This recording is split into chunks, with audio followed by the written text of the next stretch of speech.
But what if we face a situation in which we have access to nothing? We are not allowed to have a Bible, no literature with illustrations, no videos, and no audio recordings. What do we do?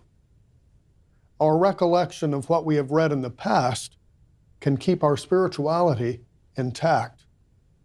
One of our brothers from Russia faced such a situation. Notice what helped him.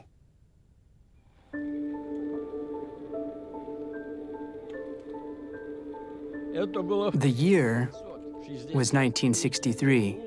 I was 36 at the time. The KGB searched my home and found some Bible literature and some publishers' field service reports.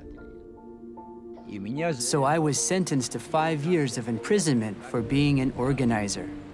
That was the third time I had been imprisoned. Some brothers and sisters and I went to the court to support Brother Vladimir.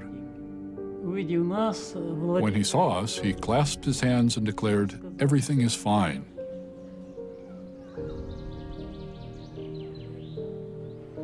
A KGB officer told me that the only reason I hadn't been imprisoned was because I had 6 children, but Vladimir was single. I was just glad that they had arrested me and not him because I didn't have a family.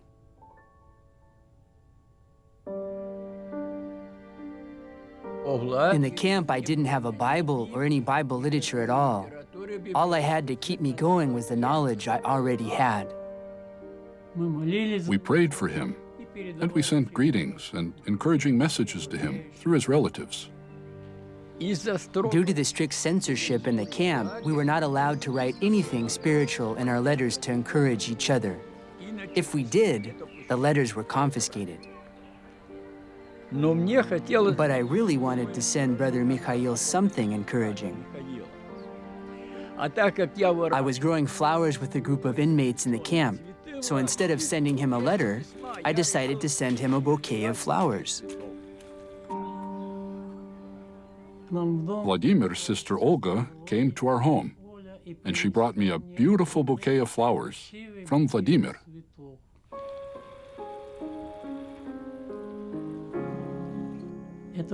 I couldn't believe that I had received fresh flowers from behind a barbed wire fence, from inside the camp. I was so touched by his act of kindness that my heart moved me to write down some verses, a poem which I called The Bouquet.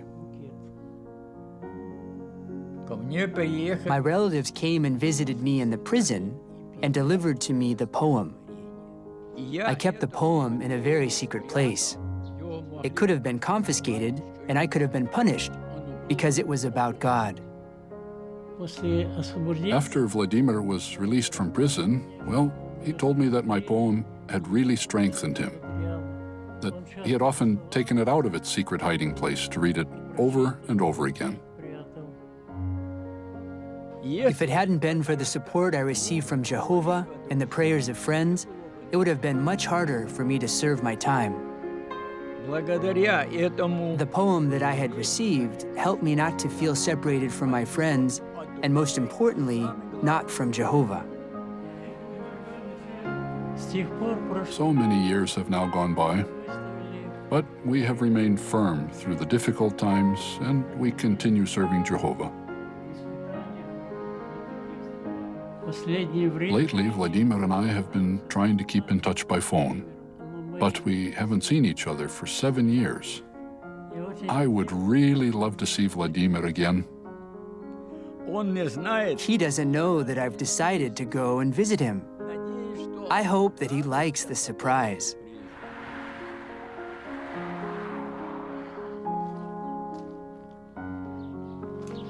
Vladimir, здорово. Добрый день, добрый день. Сколько лет мы не виделись. Сколько лет? Чудо, здорово. Ты, держишься? Держусь. Слава Богу, что нас еще сохраняет, что мы можем действовать. Ну, здорово. I see these flowers grown by hands, hardened from work that prison demands. My friend has sent a bouquet. Prison 3 times prevented our meeting, but you found a way to convey a greeting. My joy now moves me to say, greetings, my brother, with all of my heart. You gave me strength, although we're apart. While you have countless trials withstood, you've strengthened me as best you could. Greetings, my friend, on that narrow road. You were always with me through hardships untold. We worked so hard for spiritual treasure.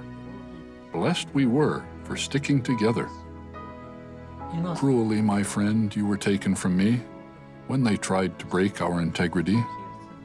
But God stood by us and helped us to cope, conquer the evil we did for our dear kingdom hope.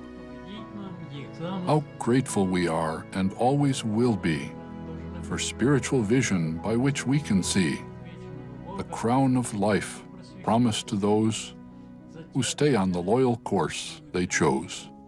How much you've endured, long-suffering friend, but Jehovah's mercy will never end.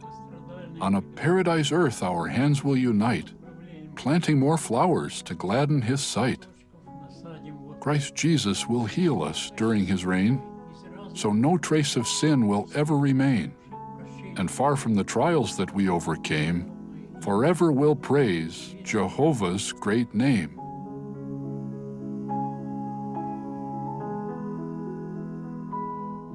True friends are such a blessing from Jehovah, and you don't really know who they are until disaster strikes. Всю мою жизнь During my whole life, walking in the way of the truth, сопровождает слова I have often thought about the words of Psalm 119, verse 63, where it says, друг, I am a friend of all who fear you, and of those who keep your orders. Our serving side by side in the kingdom work has strengthened our friendship. It's only that sort of friendship that will last forever.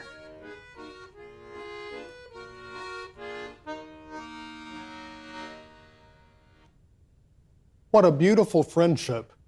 Our brotherhood truly is a blessing from Jehovah.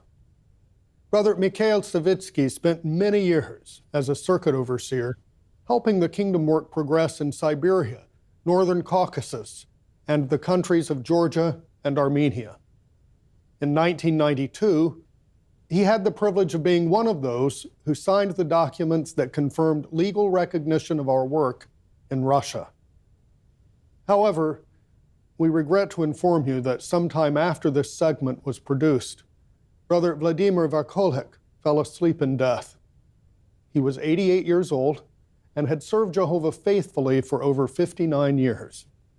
At the time of his death, he had served as a pioneer for some 26 years and as an elder in the congregation for 43 years.